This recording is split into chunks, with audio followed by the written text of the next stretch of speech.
Good morning, bad news. If you're a young person today, Gen Z or Millennial, I'm sorry to say you've been shut out of economic opportunities that existed for many of us old geezers. No matter what influencers or financial gurus on TikTok tell you, no amount of hustling or gig work can replace a system that was once designed to help you prosper. Millennials are deeper in debt, half as likely to own a home, and more likely to live in poverty than their parents were, despite being more educated and working more hours. How and why did that system work for many of your parents and grandparents? And why doesn't it help you today?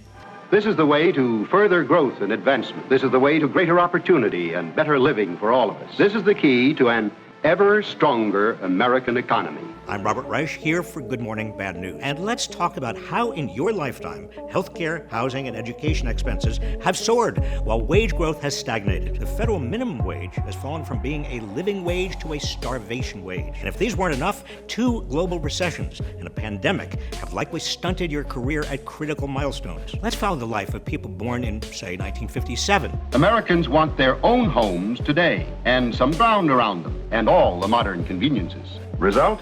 The biggest building boom in our nation's history. They grew up in the latter half of what's known as the Great Prosperity, a period of relatively low income inequality and rapid economic growth. They enjoyed the benefits of huge public investments in education, housing, infrastructure, and technology. And they witnessed the growth of the largest middle class in American history, although gains were not shared as widely as they should have been with women and people of color. At the peak of the Great Prosperity, the top marginal tax rate on the ultra-wealthy, before tax credits and deductions, was 92%. All of this painted a bright future for the middle class.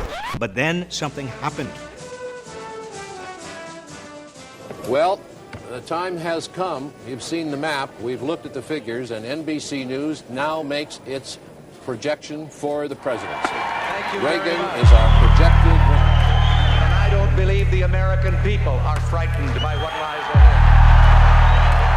Starting with Ronald Reagan, America took a U-turn, cutting public investments in education and health, making it harder to join a union, harder to buy a house, harder to retire, and concentrating ever more of the nation's wealth at the very top. Policies that fueled the middle class's rise were abandoned in favor of policies that lined the pockets of the ultra-wealthy. They rejected the idea that government should play much of a role in helping people at all, demanding drastic cuts in public investment and encouraging corporate executives to crush labor unions. The Reagan administration scaled back access to federal grants and low-cost, low-interest loans, seeding the student debt crisis we have today. Since 1980, the average cost of college has increased by a whopping 169%, while young people's wages have risen by only 19%.